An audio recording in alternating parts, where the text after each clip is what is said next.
Good evening. Today we're going to be conducting an experiment using a bottle rocket. So here is an empty water bottle. I have attached or taped on free stands to help it stand. Okay.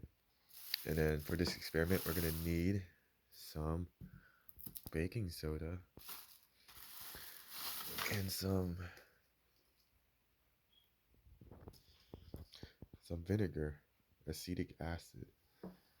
The baking soda is basically sodium bicarbonate. Alrighty. So I've opened up the box of baking soda. We're gonna attempt to pour some into this empty bottle. Um,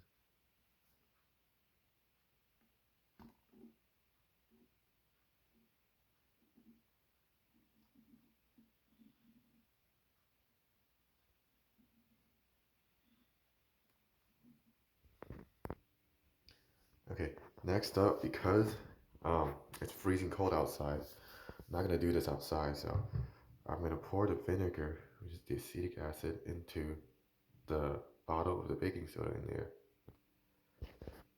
So here goes.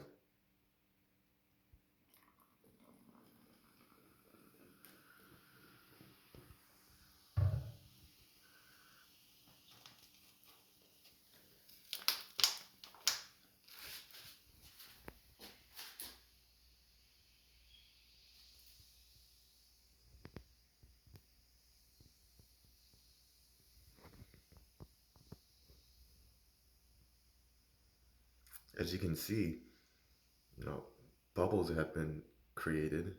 A lot of gas has formed because of the reaction. I didn't add enough uh, acetic acid or vinegar into this, but you just get the idea.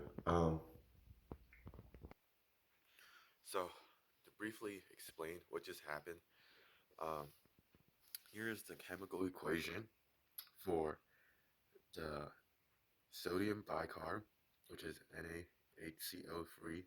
That's a solid. That's a baking soda basically. Reacting with the liquid, which is acetic acid, and you get a CO2 gas, water, sodium chloride in aqueous form, and a uh, dissociated form of carbonic. Okay, so the first step is actually there's two steps in this reaction. The first step is a double displacement. Um, that's when the sodium bicarbonate reacts with the acetic acid, and you get two unique compounds. Um, you get the sodium acetate as well as the carbonic acid. Now, carbonic acid, here comes the second step, the decomposition reaction. Carbonic acid is very unstable, so it decomposes into water and CO2 gas, which is what the bubbles you saw earlier in the bottle were.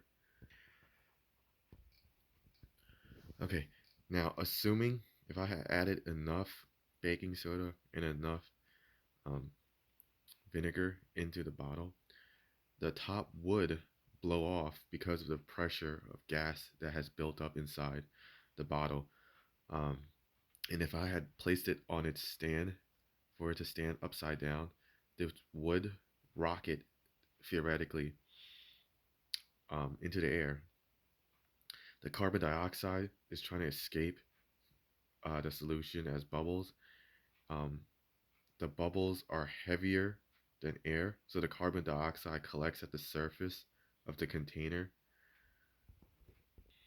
Another way to look at this will be a basic acid-base reaction where the hydrogen ions in the vinegar reacts with the sodium and bicarbonate ions in the baking soda, and you get the same products, which are carbonic acid and sodium acetate.